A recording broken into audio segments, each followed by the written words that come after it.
Hello. बहुत दिन के बाद मतलब कुछ करने का टाइम मिला है चैनल, है ना? कुछ ज़्यादा ही कुछ ज़्यादा ही लॉन्ग एब्सेंस था, तो ज़्यादा ये नहीं करेंगे, मतलब इंट्रोड्यूस वगैरह ये सब इतना टाइम नहीं है मेरे पास। तो we will directly dive into the topic, right? और आज का जो वीडियो है ये कुछ ज़्यादा ही इम्पोर्टेंट है, और इसके टॉपिक्स में भी यहाँ पे लिख दिया हूँ। पहले तो प्रॉब्लम सॉल्विंग कैसे होता है, ठीक है, पूरा अच्छे से समझाऊंगा, डीप में जाकर समझाऊंगा कि प्रॉब्लम सॉल्विंग का तरीका क्या होता है। वैसे ये पेज 2 सितंबर की लिखा रहता है, और पूरा डीप तक जाके समझाऊंगा कि प्रॉब्लम सॉल्विंग क्या होता है, कैसे अप्रोच करते हैं। और उसके साथ साथ सॉरी मतलब ठंडा सर्दी हो गया है। और उसके साथ साथ और एक चीज़ भी डिस्कस करेंगे कि स्कूल के टीचर्स जब परेशान करते हैं और या फिर उनके साथ मिसअंडरस्टैंडिंग हो जाए तो उस हालत में क्या करना चाहिए। और स्पेशली कि जब जाके स्कूल रिलेटेड प्रॉब्लम्स इतने होने लगते हैं, जो लोग रेगुलर स्कूल कर रहे हैं। वैसे देखा जाए तो मैं तो रेगुलर स्कूलर नहीं हूँ, मैं रेगुलर कोचिंग जाने वाला हूँ, जो कि एक अच्छे स्कूल में है। और वो कोचिंग का टाइम भी बहुत कम होता है, जैसे कि 3.5 hours only, 1.5 each class, right? So manageable हो जाता है। प्रॉब्लम सॉल्विंग देखो, पहले भी मैं एक वीडियो छोड़ चुका था प्रॉब्लम सॉल्विंग कैसे करते हैं, ठीक है। और ये वाला प्रॉब्लम सॉल्विंग जो होगा, पहली बात ये मैथ्स के लिए होगा, और ये फिजिकल केमिस्ट्री से स्टार्ट होकर सारे सब्जेक्ट में लगाया जा सकता है, ठीक है। और वैसे ही मैं अभी छुट्टी में हूँ, इसीलिए मेरे को थोड़ा टाइम मिल गया है कुछ करने का, और इसके ऊपर ज़्यादा टाइम नहीं रहता। तो पहली बात ये वाला प्रॉब्लम सॉल्व, तो इसका पर्सपेक्टिव जो होगा ये मैथ्स का पर्सपेक्टिव से होगा, ठीक है। लेकिन अप्लीकेबल सब में होगा, सारे सब्जेक्ट में, ऑल सब्स, ठीक है। और स्पेशली सबसे ज़्यादा ये जिस सब्जेक्ट में रिजेंबल करेगा वो होगा फिजिक्स, ठीक। और फिजिक्स के बाद आएगा सेकंड प्रायोरिटी में फिजिकल केमिस्ट्री, ठीक है। फिजिकल केमिस्ट्री, ठीक।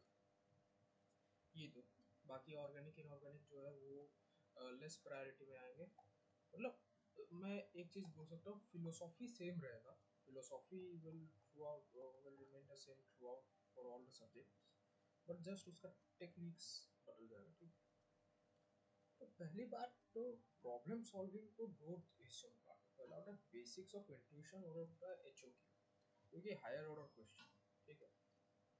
देखो बेसिक्स ऑफ इंट्यूशन क्या होता है ना, इसमें आपको ऐसे मैं कुछ फैक्टर्स नोट डाउन करूंगा, उन पे पहले फोकस करना होता है। First identify what is the problem, ठीक है। आपको मान लो क्वेश्चन दिया, आप बड़ा क्वेश्चन दे के डर जाते हो। मान लो कोई किसी क्वेश्चन, और मैं अभी कवर करूंगा भी एक बहुत अच्छा हायर ऑर्डर क्वेश्चन कवर करूंगा।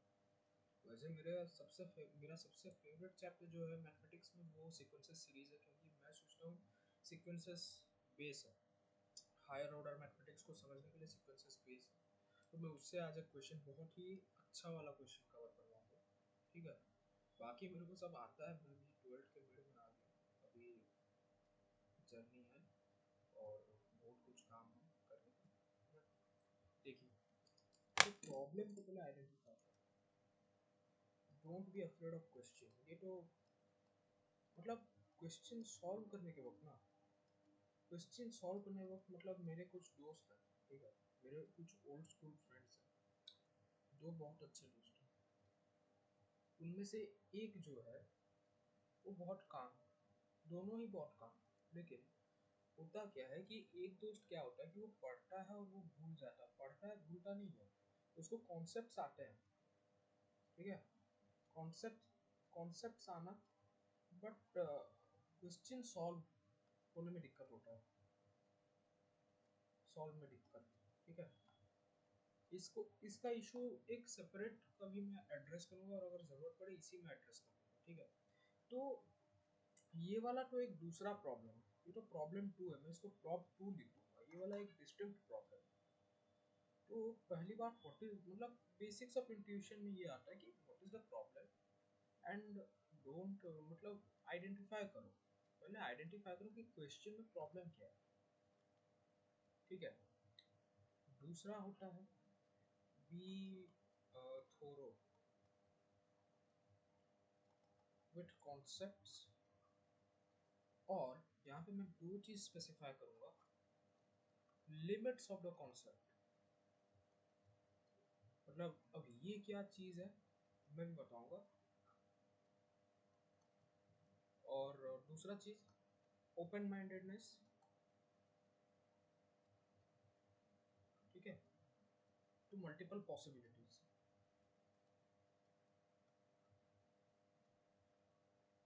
क्या होगी पॉसिबिलिटीज, राइट, ठीक है, दो चीजें।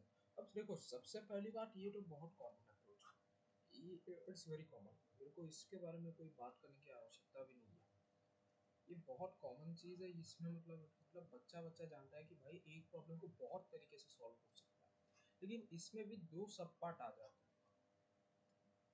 हाउ टू, मतलब कैसे, how to and where to, ठीक है, ये बहुत इंपॉर्टेंट है, मैं समझा दूंगा कैसे करना होता है। और फिर limits of concept, limits of the concept क्या होता है, बहुत ध्यान से सुनो, लिमिट्स ऑफ द कॉन्सेप्ट में इसका एक एग्जांपल देखो। मान लो आपके पास अगर कोई क्वेश्चन है साइन स्क्वायर एक्स, मतलब मान लो अगर आपको कोई बोलता है कि sine two theta is equal to something, मान लो के है, ठीक है, यानी कि twice of sine theta cos theta is equal to k, इसका ग्राफ ड्रॉ कर, राइट, इसका ग्राफ ड्रॉ कर। अब इसका ग्राफ ड्रॉ करने के लिए क्या करना है, सीधी सी बात है भाई, अगर ये एक के है और यहाँ पे अगर मैं ये स्पेसिफाई कर देता हूँ कि theta belongs to all real value के लिए ये के में, यानी कि ये कुछ कांस्टेंट फंक्शन उस तरीके का कुछ अजीब सा चीज़ है, ठीक है।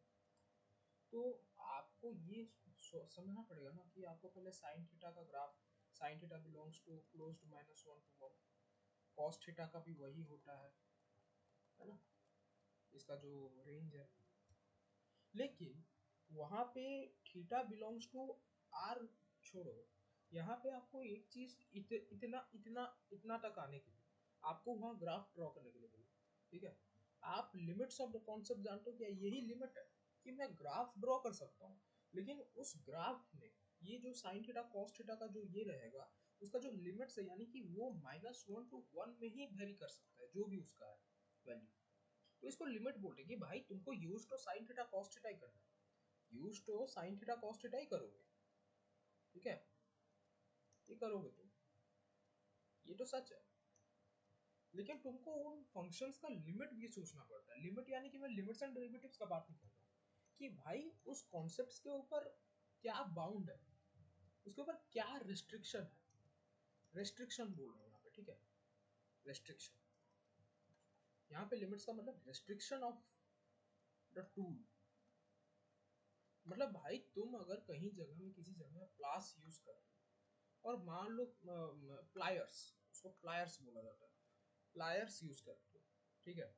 लेकिन वही प्रॉब्लम है, वही जो मान लो वायरिंग प्रॉब्लम हो गया या एक्सेट्रा कुछ भी हो गया, उसमें अगर कुछ ऐसा भी सब प्रॉब्लम है, उसमें कुछ छोटा सा प्रॉब्लम ऐसा भी है जो प्लायर्स से ठीक नहीं हो सकता है, तो भाई तुमको प्लायर्स के अलावा कुछ और भी यूज करना पड़ेगा ना, तो वही बोल रहा हूँ, वही एग्जाम्पल है, ये तो सेकंड चीज है, ये सेकंड तरीके से आइडेंटिफाई करना, what is the problem, don't be afraid of question, ये हो गया, कॉन्सेप्ट्स आना, बट वो तो एक दूसरा प्रॉब्लम है, बेसिक्स ऑफ इंट्यूशन का फर्स्ट पॉइंट गया, दूसरा पॉइंट में आ गया be thorough with the concepts, लेकिन लिमिट्स ऑफ द कॉन्सेप्ट को भी याद रखो, ठीक है, याद रखो वो लिमिट्स क्या है, कि भाई जैसे कि अगर मैं कहीं पे कॉस थीटा का सब्सटीट्यूशन करता हूँ, तो कॉस थीटा -1 to 1 को ही वेरी कर सकता है, ऐसा नहीं कि भाई अंधे की तरह मान लीजिए x square plus y square upon x times y is equal to 1 है, तो मैं यहाँ पे अगर कुछ सब्सटीट्यूशन करूँगा तो, और हाँ वो शायद बोल दे रहा है कि x y belongs to are, right, तो अगर ऐसा फॉर्म में कुछ दिया है और आपको ट्रिग्नोमेट्रिक सब्स्टिट्यूशन करना, सो इट्स प्रिटी कि भाई पहले मतलब प्रिटी श्योर हो जाओ कि आपके माइंड में पहले टेंजेंट ऑफ थीटा ही आएगा, टैन थीटा भी रियल वैल्यूज को बिलोंग करता है, ऑल रियल वैल्यू। या फिर आप ऐसा कर सकते हो, r cos theta belongs to R, r sine theta belongs to R, ठीक है, where r is an arbitrary constant such that when multiplied with cos theta and sin theta it makes मतलब r cos theta r sin theta, खाली cos theta sin theta नहीं, वरना वो -1 के close पीए में ही रहेगा। तो इसको बोला जाता है लिमिटेशन, कि भाई मैं जो अप्लाई कर रहा हूँ उसका कोई लिमिटेशन को भी ध्यान में रखना है, क्योंकि विदाउट लिमिटेशन फंक्शन एग्जिस्ट नहीं करता है। कोई फंक्शन अगर है तो उसका बाउंड और उसका अनबाउंड थ्योरी को भी समझना पड़ता है, ठीक है। और बाद में रहा open mindedness to multiple possibilities, वो तो बहुत इम्पोर्टेंट है, बचपन से सॉल्व करते आ रहे, उतना तो आना ही चाहिए, उतना तो समझ में ही रहता है कि भाई एक क्वेश्चन बहुत तरीके से हो सकता है, लेकिन उसमें भी आ जाता है how to, where to, and एक क्वेश्चन बहुत तरीके से हो सकता है लेकिन उसमें आ जाएगा which possibility to choose। ये तीसरा सब, ये तो सबसे ज्यादा इंपॉर्टेंट फैक्टर है कि भाई एक क्वेश्चन बहुत मेथड से हो सकता है। मान लीजिए अगर मैं लोकस अगर सॉल्व कर रहा हूँ, किसी क्वेश्चन का लोकस सॉल्व कर रहा हूँ, ठीक है, कोई स्ट्रेट लाइंस है या फिर ज्योमेट्री का क्वेश्चन है, हायर ऑर्डर लोकस प्रॉब्लम कर रहा हूँ, तो उसमें आ सकता है मैं उसको इतने तरीके से कर सकता हूँ, ट्रिगो सब्स्टिट्यूशन, ठीक है, ट्रिगो सब्स्टिट्यूशन से कर सकता हूँ, फिर वेक्टर्स से भी कर सकता हूँ, है ना, वेक्टर्स से कर सकता हूँ, स्टैंडर्ड यूक्लिडियन ज्योमेट्री से भी किया जा सकता है, राइट, बहुत तरीके से किया जा सकता है, या फिर अलजेब्रा, ठीक है, अलजेब्रा से भी किया जा सकता है। तो इतने तरीके से एक लोकस क्वेश्चन को सॉल्व किया जा सकता है, लेकिन रिजल्ट वही आएगा। मान लीजिए कोई सर्कल है तो उसका लोकस क्या होता है, x square plus y square is equal to are, right. Elliptical locus, standard elliptical locus इसी तरीके से होता है, standard circular, standard circle locus जो होता है यही होता है, ठीक है। यानी कि where x belongs to r and y belongs to r, right, कुछ इस तरीके से हम कर सकते हैं, है ना। लेकिन यहाँ पे अगर आप ट्रिगो सब्स्टिट्यूशन करोगे तो आपको सोचना पड़ेगा कि मैं यहाँ पे एक्स वाई को टैन एक थीटा में मैं टैन मतलब टैन नहीं ले सकता, वरना तो भाई ऐड हो जाएगा, तब तो ऐड हो जाएगा। लेकिन अगर आप लेटे भी हो वहाँ पे भी आपको बहुत कुछ सोचना पड़ता है ना, वहाँ पे भी आपको सोचना पड़ेगा कि मैं टैन में लूँ या नहीं, अगर टैन में लूँगा तो 2 tan² theta is equal to r के फॉर्म में आ जाएगा, वो कितना दूर तक वैलिड है नहीं है, वगैरह वगैरह बहुत कुछ सोचना पड़ता है। आप इसको ऐसे भी कर सकते हो कि r² cos² theta plus sin² theta, right, where r² cos² theta plus r² sin² theta correspond to x² and y² respectively is equal to r। बहुत तरीके से किया जा सकता है, मतलब एक तरीके का तरीका निकल सकता है भाई। आप अगर ट्रिगो सब्स्टिट्यूशन से निकाल रहे हो उसमें दो तरीके से हो सकता है, लेकिन आपको समझना पड़ेगा कौन सा ठीक है, तो विच पॉसिबिलिटी टू चूज, उसके ऊपर भी कभी ना कभी मैं बता दूंगा कैसा करते हैं, लेकिन अभी इतना टाइम नहीं है हमारे पास। तो तीसरा चीज होता है मैथ्स में, देखो दो टाइप के स्टूडेंट, मैथमेटिक्स में दो टाइप के स्टूडेंट्स होते हैं, ठीक है। मैं तीसरा पॉइंट तो नहीं बोलूँगा इसको, बट अदर से रिमार्क, ठीक है, रिमार्क है। और ये क्या होता है, देखो students are of two types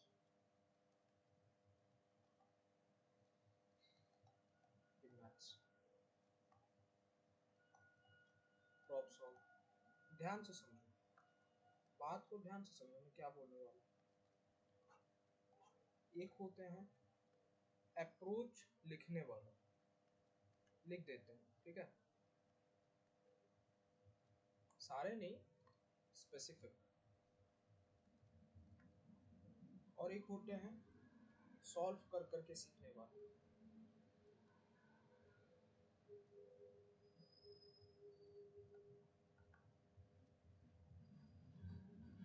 ठीक है। और तो बता दे रहा हूँ दोनों ही एक ही गोल में पहुंचता है at the same time, at the expense of same time, बस दोनों का काम करने का तरीका अलग होता है, ठीक है, दोनों का काम करने का तरीका अलग होता है, और मैं ये सेकंड कैटेगरी को बिलोंग करता हूँ, ठीक।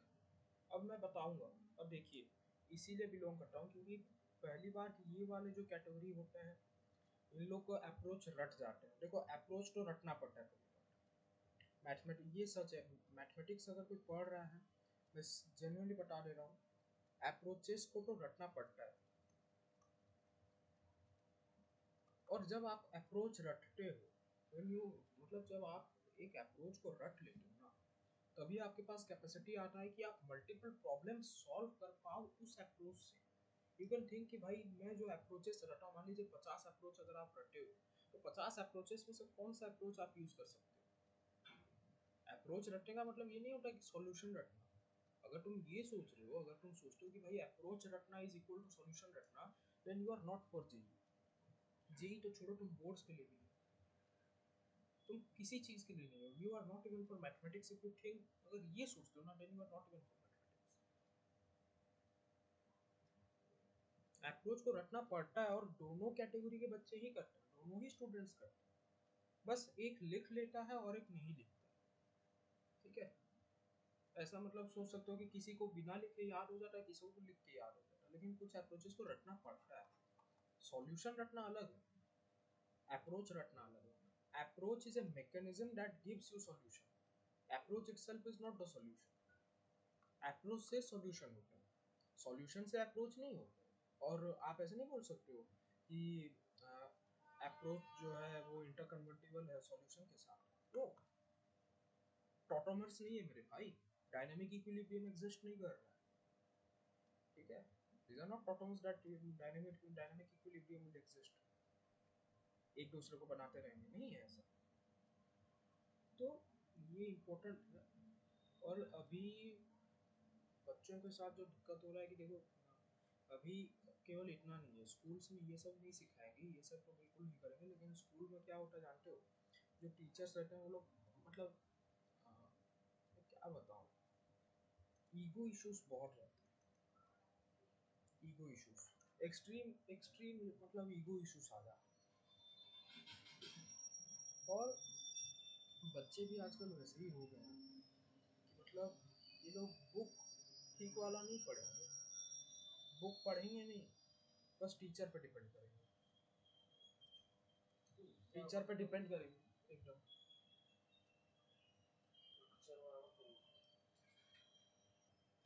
ये लोग बुक पढ़ेंगे नहीं और टीचर्स पे डिपेंड करते हैं, है ना। टीचर पे डिपेंड, और टीचर भी मतलब यूजलेस, यूजलेस, सच है। Truth will remain truth. बहुत टीचर्स नहीं होते, लेकिन बहुत जगह में टीचर्स ऐसे होते हैं। अब देखो, इवन बुक्स में भी एक इशू है, बुक्स में भी कभी कभी कुछ जगह में क्लियर नहीं देता है। लेकिन मैं अभी एक इम्पोर्टेंट, मैं कुछ दिन पहले एक चीज़ भेजा था अपने क्लोज फ्रेंड्स को फिजिक्स के ऊपर, कि फिजिक्स में कन्वेंशन कितना मैटर करता है। और स्पेशली जब आप 11th में रहते हो उतना नहीं है, लेकिन जब आप 12th में आते हो तो फिजिक्स, अब देखो कैसे बिल्ड करते हैं, प्रॉब्लम सॉल्विंग कैसे बिल्ड होता है। मैं अभी ये एग्जांपल लेके बता रहा हूँ। देखो एक टीचर, अब मेरे दोस्त अच्छे से जानते हैं क्योंकि मैं जो बुक फॉलो करता हूँ वो लोग भी वही बुक करते हैं या करने वाले हैं, ठीक है। उनका एक बुक है मैकेनिक्स का, क्योंकि मेरे को प्लान हर जगह बताना नहीं है, अब शायद बता ही दिया मैकेनिक्स का। उसका एग्जांपल 2.5 चेक कर, ठीक। और उसके साथ साथ वहाँ पे आप देख लेना, वहाँ पे एक इक्वेशन लिखा है, ठीक है। MA1, ठीक। लेकिन वहाँ पे नॉन वेक्टर फॉर्म में लिखा है कॉम्पोनेंट। अब देखिए मैं आपको एक बात बता रहा हूँ, आप इक्विलिब्रियम चैप्टर जब न्यूटन्स लॉ पढ़ते हैं तो यही चीज़ पढ़ते हो, where F x, F y, F z are external forces, ठीक है। अब देखो मज़ेदार चीज़ बताओ, वो जो 2.5 इक्वेशन वो कुछ ऐसा है, और सॉरी 2.5 एग्जाम्पल जो वो कुछ ऐसा है कि उसके ऊपर एक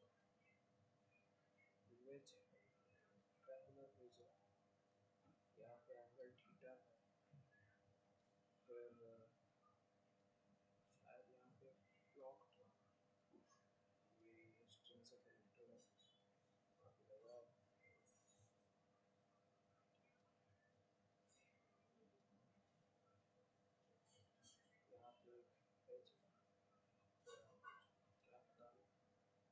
कुछ बॉक्स प्रोबेबली मोस्ट प्रोबेबली कुछ ऐसा ही था, या फिर मैं गलत बना रहा था जो भी। अब देखो वहाँ पे आपको टेंशन डायनेमिक्स तो आता ही होगा, उतना अगर नहीं आता तो भाई क्या ही कर रहे हो, क्यों जिंदा ही क्यों जिंदा हो? अगर टेंशन डायनेमिक्स नहीं आ रहा है तो कंपोनेंटिंग नहीं आ रहा होगा, टेंशन डायनेमिक्स नहीं आ रहा होगा, ये तो सबको मुंह मुंह में रटे रहता है।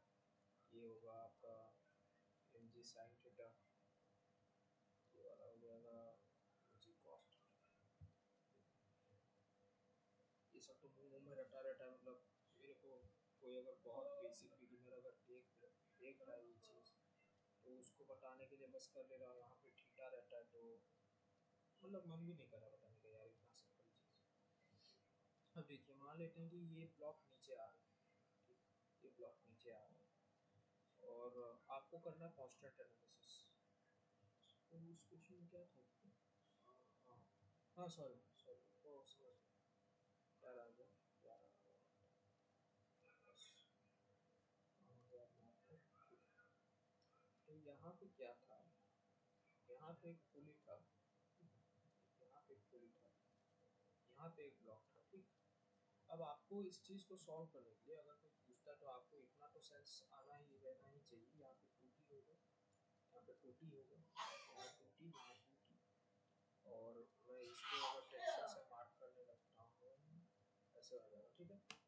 अब देखिए इसको सॉल्व करने के लिए अगर मैं बोलूँ कि ये वाला M2 है, ये वाला M1 है, आपको बस इतना बताना है कि अगर M2 किसी एक्सेलरेशन A2 से नीचे आता है तो ऑब्वियस सी बात है ये भी किसी ए से ऊपर जाएगा, ठीक है। आपको A2 का वैल्यू बताना है इन टर्म्स ऑफ A1, यानी कि A2 is equal to some function of A1 के टर्म्स में लिखना, ठीक है। अब मैं एक्सेलरेशन बोल रहा हूँ, मज़ेदार बात देखिए, फिजिक्स में हर एक चीज़ वेक्टर से डील होता है। मैं अभी कैसे सॉल्व करता हूँ देखो, इसको दो तरीके से किया जा सकता है। एक तो भाई घिसा पिटा तरीका होता है, वर्चुअल पावर मेथड, VPT, ठीक है, वर्चुअल पावर मेथड, VPM जिसको भी बोलते हैं, या और एक ये इससे भी किया जा सकता है, और एक तो डायरेक्ट फॉर्मूला है, वो तो डायरेक्ट तरीका है, I would say it's not it's pretty easy, जिसको बोला जाता है कांस्टेंट एनालिसिस। अब भाई कांस्टेंट एनालिसिस वही बच्चा कर सकता है जिसके पास इमेजिनेशन, विजुअलाइजेशन और उसके साथ फिजिक्स को समझने का जोश है, ठीक है। देखो कैसे कर सकते हो, अब देख लो यार, अगर ये किसी चीज x से अगर ऊपर जाता है तो ये थ्रेड भी x नीचे आएगा। अगर ये थ्रेड x नीचे आता है तो बहुत ध्यान से सुनो, ये वाला पुली जो है, ये वाला पुली एक वर्चुअल डिस्प्लेसमेंट में दिखा दे रहा हूँ, ये इसका कुछ एक्चुअल पोजीशन था, ये ऊपर अगर ऐसे इसके ऊपर स्ट्रिंग था, ये वर्चुअली इतना नीचे आएगा। अगर ये इतना नीचे आता है तो भैया ये वाला जो साइड रहता है हर एक तरफ का, वो एक्स एक्स रहता है। तो जब एक्स एक्स रहता है तो कंप्लीटली अगर स्ट्रिंग को अनबाउंड करना है, यानी कि अगर उसको पूरा टॉट बनाना है, तो स्ट्रिंग कितना बार पुली के अराउंड जाएगा, पुली के अराउंड मतलब पुली के ऊपर से जाएगा 2x टाइम्स, हो गया। तो आपका आ जाएगा कि x1, अगर ये x1 है तो ये जितना नीचे, तो m2 भी ऑब्वियस सी बात है वो भी x2 नीचे जा रहा है, कुछ x को नीचे, तो हमको पता चला कि ये जो 2x है ये 2x1 है, तो ट्वाइस ऑफ x1, बहुत ध्यान से सुनो, इज इक्वल टू x2, और ये किसके लिए है, फॉर m2 मास, ठीक है। तो ये आपका आ जाएगा twice x1 is equal to x2, और आप अगर इसको डिफरेंशिएट कर दोगे तो ये 2v1 is equal to v2 आ सकता है, implying 2a1 is equal to a2। Constant analysis आपको और VPM वगैरह करने का, मैं पहले वर्क निकालूंगा, दोनों को ऐड करूंगा, इसको जीरो से इक्वेट करूंगा, फिर एक को उस तरफ लेके जाऊंगा, फिर कॉमन मतलब टेंशन एलिमिनेशन होगा वगैरह वगैरह, सलाना फलाना ढंगा हमको करने की कोई आवश्यकता नहीं, ठीक है।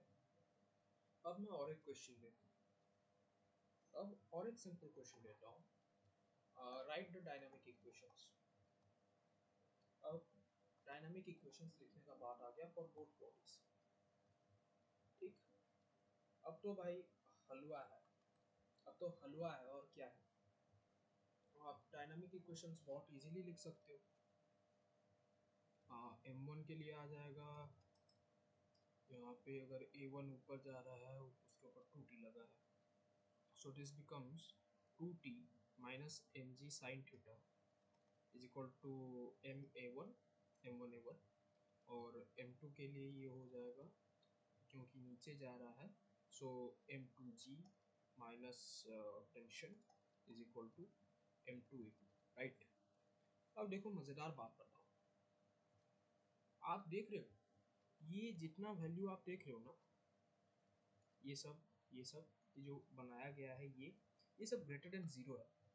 आप क्या पढ़ते हो, आप सिग्मा एफ एक्स पढ़ते हो, sigma F x sigma F y पढ़ते हो।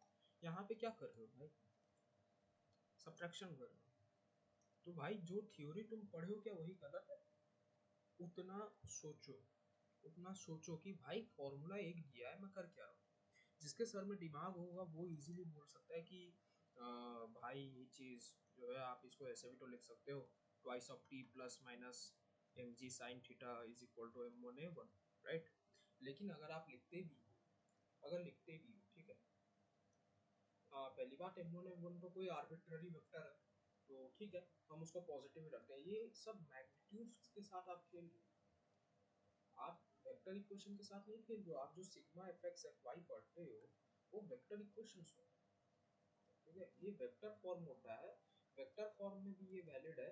लेकिन अगर आप सिग्मा एफ एक्स और sigma F y non vector form में देखते हो तो आपको ये जानना चाहिए या तो वो हर फोर्स को ऐड कर दिया है, ठीक है, हर फोर्स को ऐड कर दिया है, लेकिन हर फोर्स का अपना साइन, दैट इज वो इस तरीके से कुछ आएगा, प्लस और माइनस f1 प्लस और माइनस,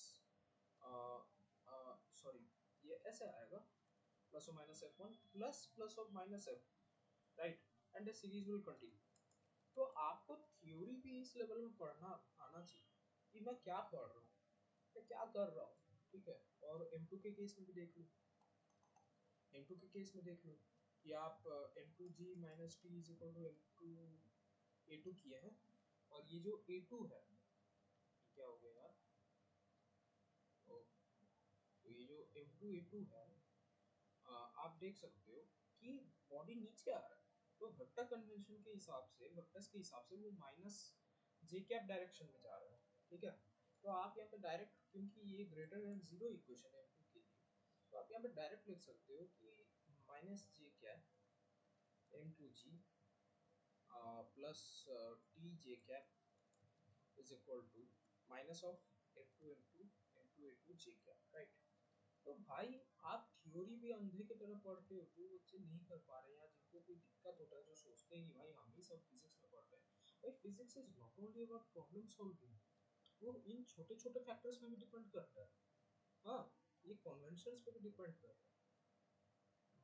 आपको इतना भी आना चाहिए भाई, कन्वेंशंस भी आना चाहिए, ये सब भी सोचना चाहिए कि भाई बस ऐसा नहीं कि अंधे की तरह sigma F x non vector, क्योंकि बुक में नॉन वेक्टर फॉर्म में दिया है, जो बुक सर लिखे ए सर, ए अरोरा सर, वो एम एक्स फॉर्म में दिए। तो आपको ये जानना पड़ेगा कि जहाँ पे आप एप्लीकेशन बेस्ड देख रहे हो, आप इक्वेशन बना रहे हो इस तरीके की, उसका final value, net resultant value greater than zero है। और मैं 2 स्लाइड्स भी अपलोड किया था अपने दोस्तों के लिए, जिसमें मैं बोला था कि नॉन वेक्टर क्वांटिटीज भी, non vector greater than zero quantities को भी हम कभी कभी फोर्स, वो कभी कभी नहीं, बुक में दिया है फोर्स है, ये है, तो वो फोर्स है because it has units, but it doesn't have direction.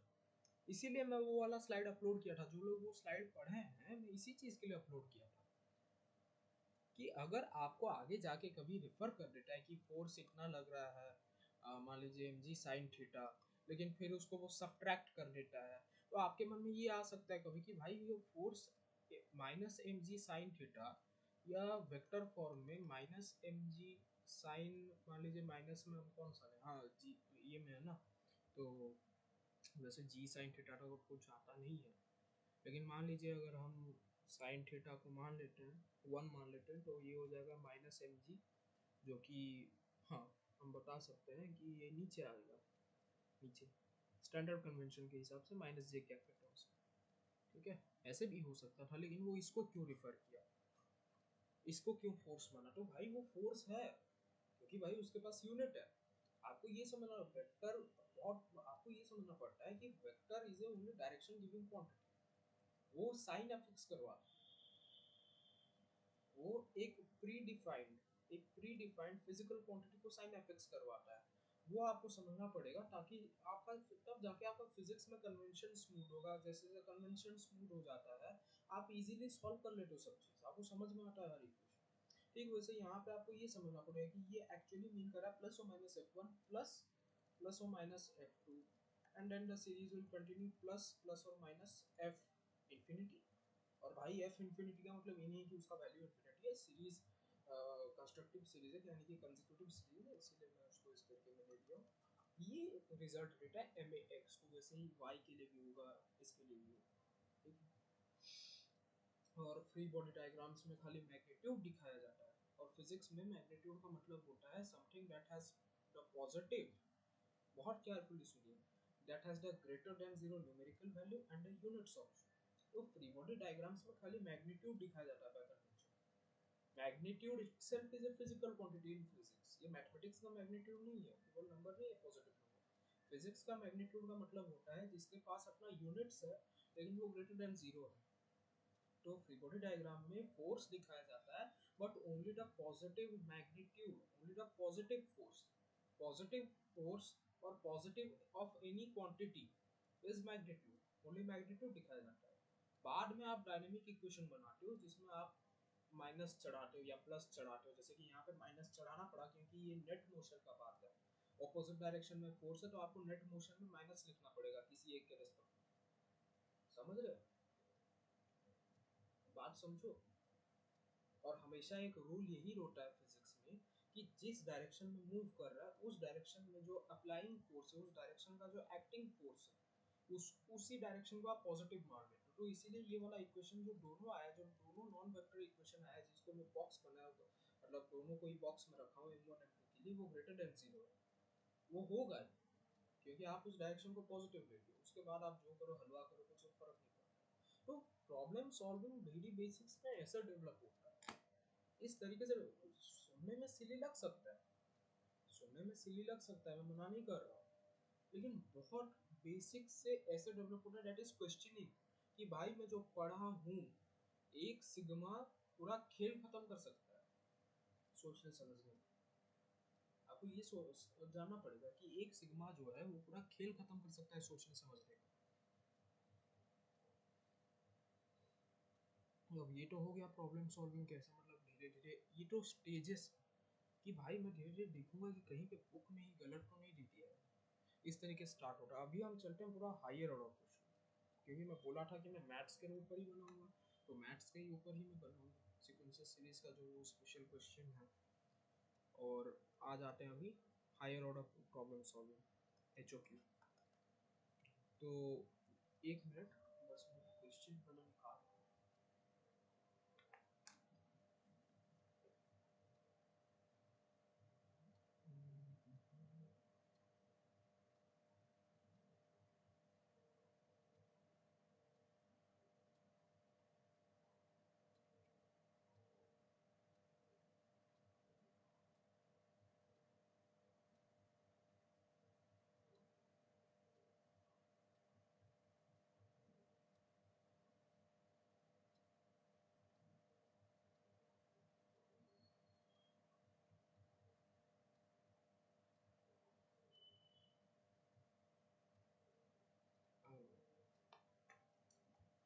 तो वो क्वेश्चन ये है कि मान लीजिए 1 + √3 - √2 upon twice of √3 plus 5 times of 2√6/18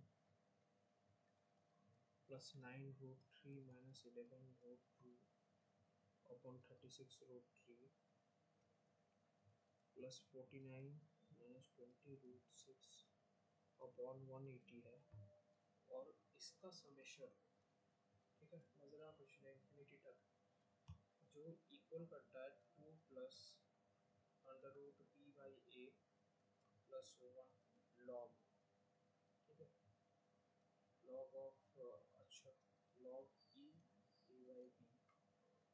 और कंडीशन ये दी दिया है a and b belongs to I, I का मतलब आप जानते हो इंटीजर है, and g c d a b one है। फिर पूछा गया है 11 ए प्लस 18 बी का वैल्यू कितना है। सीक्वेंसेस एंड सीरीज का ये बहुत ही मतलब हायर लेवल का क्वेश्चन आप बोल सकते हो। ठीक है, अब सुनो, अब अच्छे से देखो ये चीज़। आपको पहले तो आना चाहिए पैटर्न नोटिस करना। ठीक है, जिसका बुद्धि होगा ना, जिसको जिसको समझ में होगा कि मैथमेटिक्स कैसे करते हैं, पहले जब मैं सॉल्व करूँगा, वैसे ये क्वेश्चन मैं पहले से ही सॉल्व कर चुका हूँ, लेकिन एक बार बता दे रहा हूँ, हर चीज़ को याद रख के कोई सॉल्व नहीं करता, मसल मेमोरी, राइट। तो आप अगर देख रहे होंगे ये इस तरीके से कुछ है 2√3, और मेरे से ये फर्स्ट अटेम्प्ट में हो गया था ये question. I am not flexing, लेकिन मैं टेक्निक समझा रहा हूँ, टेक्निक समझो, अगर जेलसी करोगे तो भाई मैं कुछ नहीं कर सकता। अच्छे से देखो, ये आपको आपको ये समझ में आना चाहिए ना, अप्रोचेस को इसीलिए नोट करके रखना चाहिए कि भाई जहाँ पे मतलब मेरा खुद का एक रूल रखा है, जानते हो क्या रूल? ये होता है कि अगर कहीं आइडेंटिटी दिखे, पहले तो आइडेंटिटी अगर कहीं दिखता है, या फिर मतलब सीधी बात है, जो दिखे उससे जो मांगे वही बना लो। तो मेरे को जान रही हूँ यहाँ पे क्या दिख रहा है, जो समझदार होगा उसको पता चल रहा होगा कि अगर मैं अंडर रूट 3 का होल स्क्वायर कर दूँ और 2 का कर दूँ तो ऐड कर दूँ वो 5 हो जाएगा, यानी कि टेक्निकली ये कुछ नहीं है। √3² plus √5 root square minus twice of √3 times √2, यही तो है। वही चीज़ यहाँ पे कंटिन्यू होगा, यानी कि मज़ेदार बात ये है कि ये √3 माइनस √2 का होल स्क्वायर है। और 18 को चेक करो, 18 क्या है? आप अगर इसको लोगे, इसको अगर इसी के साथ सिक्स, राइट, तो यहाँ पे अगर तो यहाँ पे क्या आ सकता है? 18 को इसके टर्म्स में कुछ एक्सप्रेस करना है, 3 3 या 9,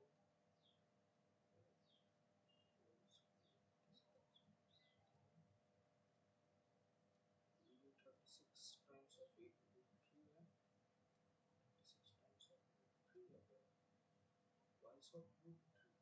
अच्छा, हाँ, तो आप यहाँ पे ऐसा कर सकते हो कि 2√3 है, तो पहली बार 2√3 के टर्म्स में कुछ निकल नहीं रहा है।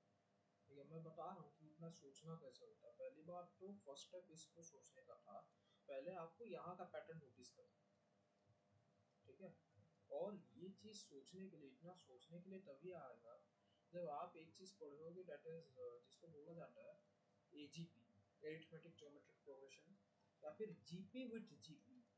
इसको बोला जाता है मल्टीप्लिकेटिव सीरीज। मल्टीप्लिकेटिव सीरीज एक पाई इंटरसेक्शन नहीं है, ये पाई इंटरसेक्शन सीरीज नहीं है, लेकिन ये समेशन सीरीज है, बट जीपी विद जीपी का सीरीज है, समझ रहे हो? तो यहाँ पे क्या है, तो हाँ ऐसे कर सकता हूँ, 1/6 को लिख दूँ यहाँ पे √3। वैसे यही जनरल अप्रोच है इस क्वेश्चन को सॉल्व करने का, यूट्यूब में भी भरा पड़ा है इसका सॉल्यूशन प्रोबेबली, है ना, बहुत जगह में इसी तरीके से कर सकते हो, या फिर इसी तरीके से होता है। स्टैंडर्ड अप्रोच यही रहता है, या फिर और एक अप्रोच रहता है जहाँ पे इंटीग्रल यूज़ करते हैं। इंटीग्रल अप्रोच से मैं किया हूँ, लेकिन इंटीग्रल अप्रोच अब यूज़ करना आई डोंट थिंक कि बहुत पेज बढ़ जाएगा। इन्फिनिट एक्सपेंशन इंटीग्रल अप्रोच तो रहता है, लेकिन हम उसको नहीं करेंगे अभी। फिर यहाँ पे 36 के टर्म्स में कुछ आ रहा है, तो √3 है, तो यहाँ पे 12, 12 में 1/12 √3 minus √2 times cube upon √3 cube, right. तो इस तरीके से आप देख रहे हो कि यहाँ पे आप 1/2 लिख लो, ये 1/2 है, फिर ये 1/6 है, फिर यहाँ पे 1/12 है, यहाँ पे 1/12 है, और फिर आप लिख सकते हो कि यहाँ पे √3 minus √2 raise to the power of 4 180 है, 180 से आप रूट थ्री निकाल सकते हो, रूट थ्री का पावर फोर तो कॉमन रहेगा ही, और 180 को 60 आ जाएगा शायद, 60 times 60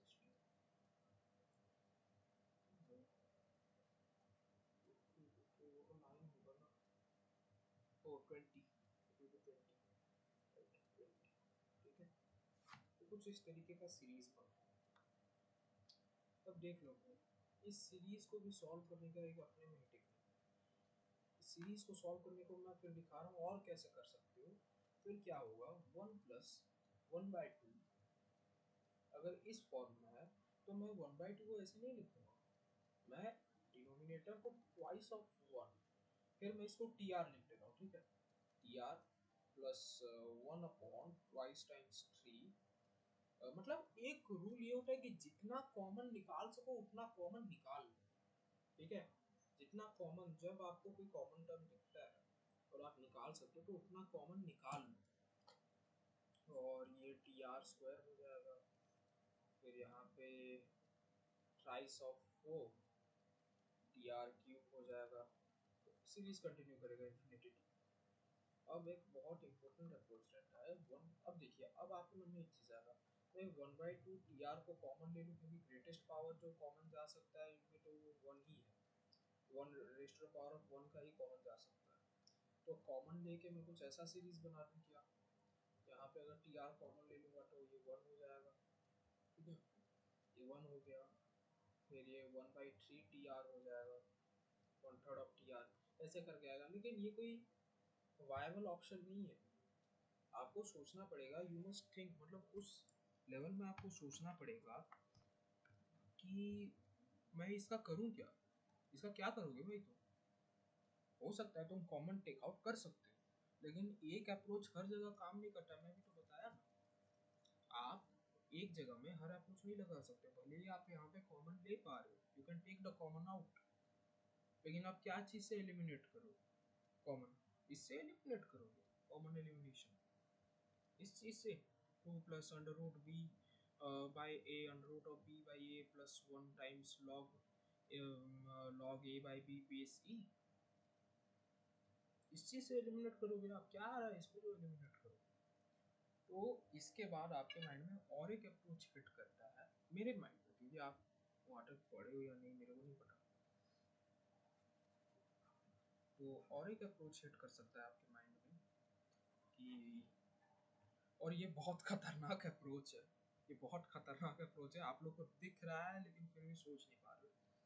one plus twice of two minus one upon two into one t r plus three minus two twice of three t r square plus four minus three upon three times of four T R cube, इस तरीके से चलेगा भाई, सोच पा रहे हो ये चीज़, सोचने हो रहा है, बताओ।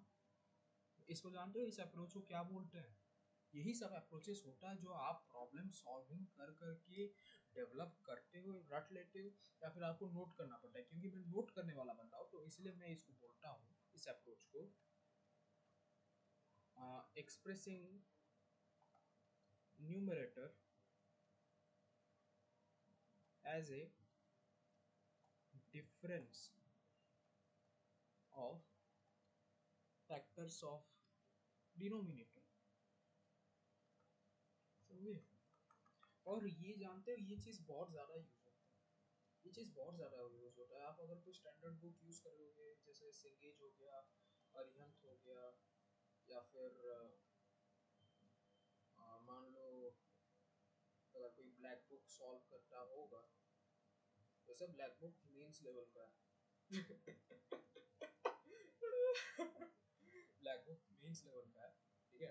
अब डाटा से येलो बुक, ये क्या हो गया यार, येलो बुक, ठीक है। अगर वो येलो बुक सॉल्व कर रहा होगा, उसके सीक्वेंसेस एंड सीरीज में जब वीएन मेथड यूज होता है, बहुत ध्यान से सुनो, वीएन मेथड यानी कि टेलीस्कोपिक सीरीज मेथड जब यूज होता है, ठीक है, टेलीस्कोपिक सीरीज का जब मेथड यूज होता है, वहाँ पे इस तरीके के अप्रोचेस, मतलब खतरनाक अप्रोचेस आपको दिखता है कि भाई expressing numerator as a difference of factors of denominator, या फिर के फैमिली, या फिर by partition of fraction, but अलग तरीके से, यानी कि जैसे इस तरीके का कुछ 1/VR माइनस 1/VR+1 इस तरीके का भी रहता है।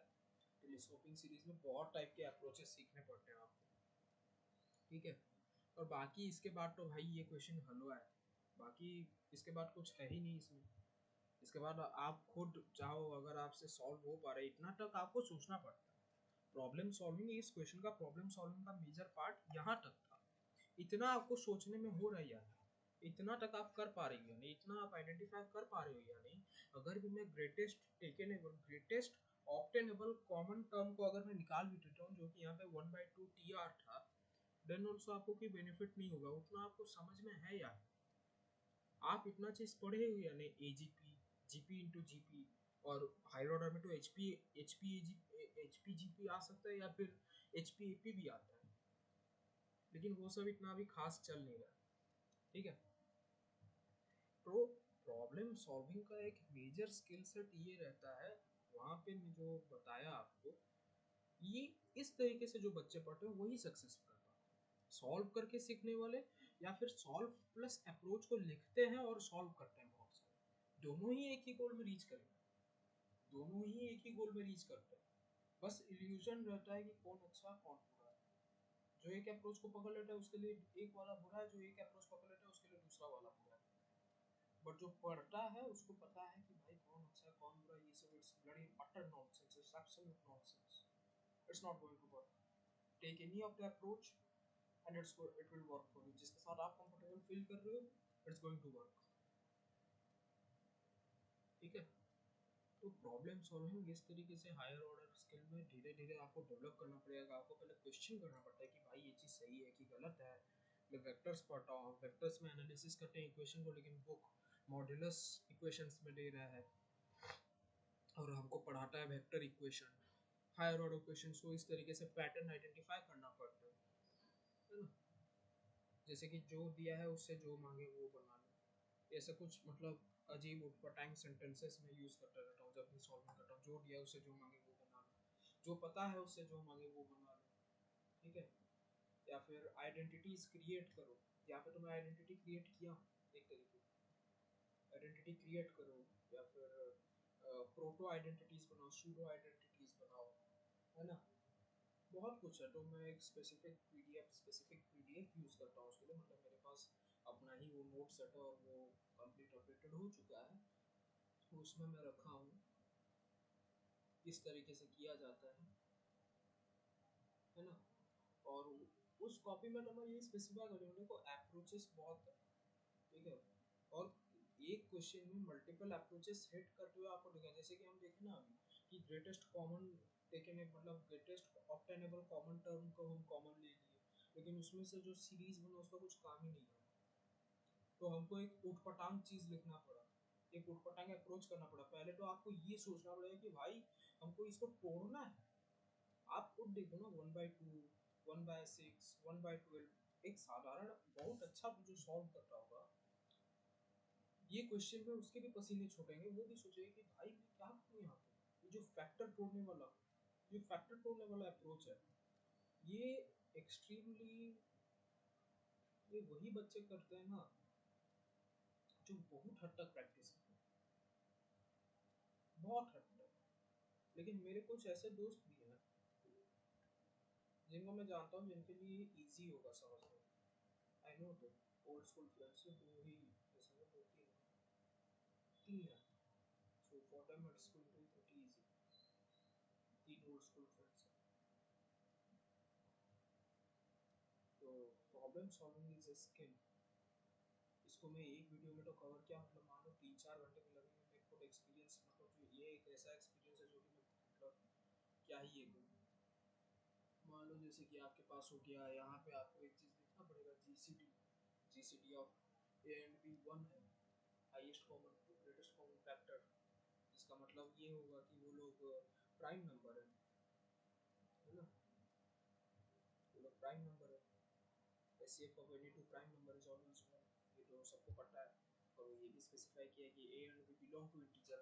यहाँ पे भी आपको एक चीज़ ध्यान रखना पड़ेगा कि ये एक लिमिटेशन है। मान लीजिए आप अगर कुछ सॉल्यूशन अपडेट करते हैं, मतलब सॉल्यूशन में 2 आंसर अपडेट करते हैं, तो आपको ये चेक करना पड़ेगा उनमें से दोनों जो उन दोनों में से जो आपको ए और बी ऑप्टेन होंगे क्या वो इन कंडीशन को सेटिस्फाई करते हैं या नहीं।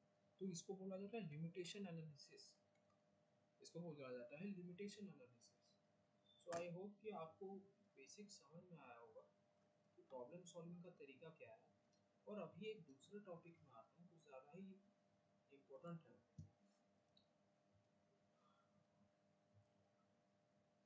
रेगुलर स्कूल्स जो बोर्ड के लिए भी पढ़ने नहीं दे, बोर्ड्स के लिए भी पढ़ने नहीं देते, ऐसे स्कूल से कैसे डील करें। पहली बात आपको सॉल्व तो सेंगेज वगैरह करना ही होगा, सेंगेज एक्सेट्रा तो करना ही होगा, ठीक है।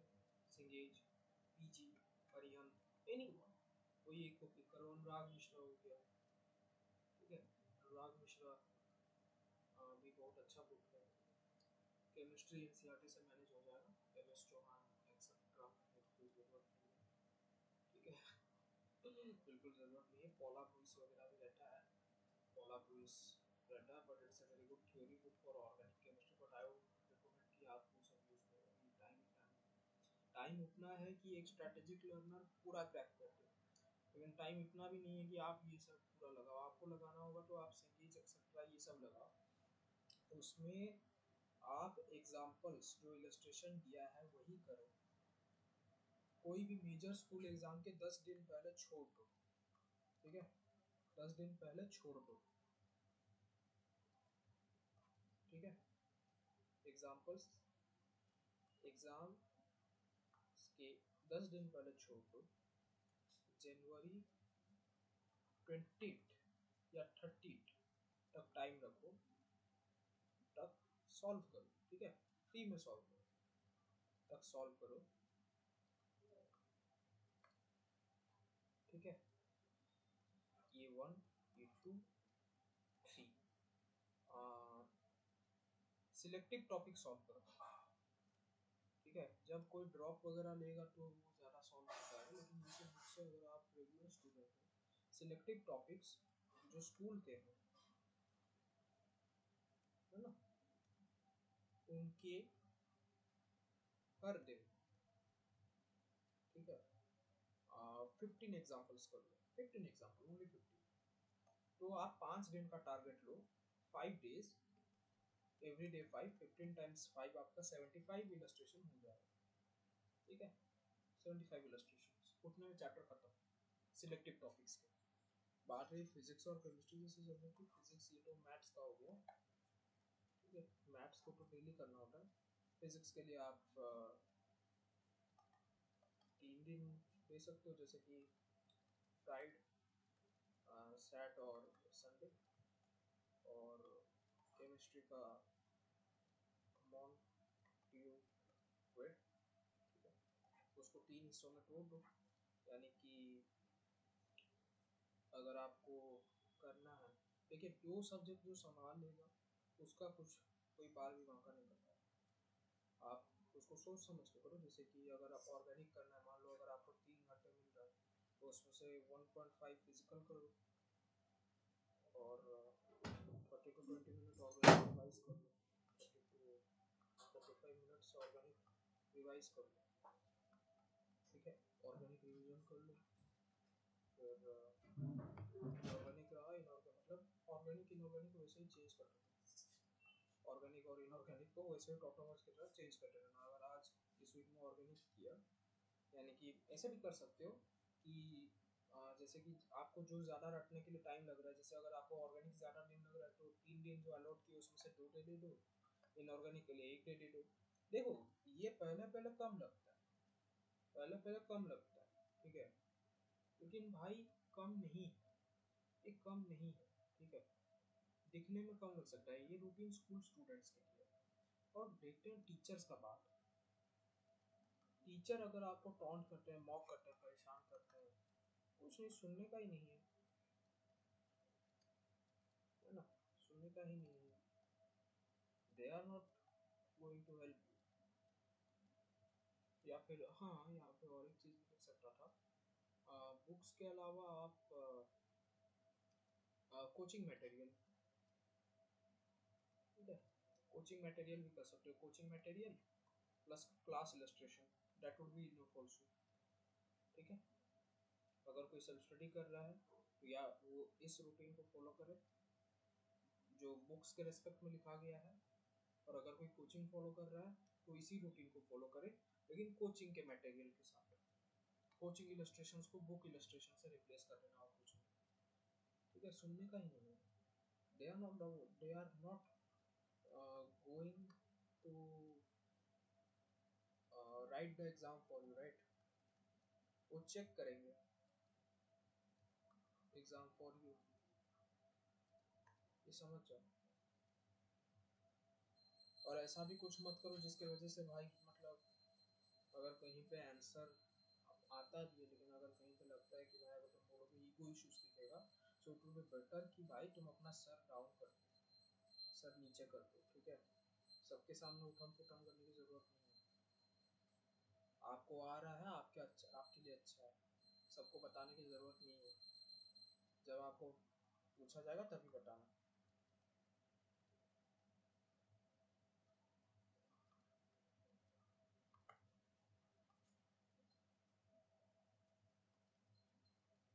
तब बताओ, काम खत्म। ठीक है, उतने में ही मामला सॉल्व हो। उसके बाद अगर कुछ भी होता है, एक ही चीज़ याद रखो, सुनने का नहीं। ठीक है, सुनने का ही नहीं, ज़्यादा से ज़्यादा क्या होगा, अगर कुछ उठा भी है वो मारेंगे, है ना, मारेंगे, या फिर टॉन्ट्स, ऐसा ही कुछ करेंगे। बस ज़्यादा क्या कर सकते हैं, पेरेंट्स को बुला, पेरेंट्स को समझा दो, पेरेंट्स को समझा दो। ठीक है, पेरेंट्स, इसका सॉल्यूशन यही है, इतना मेहनत करो। ठीक है, इतना मेहनत करो कि पेरेंट्स सोचे कि टीचर गलत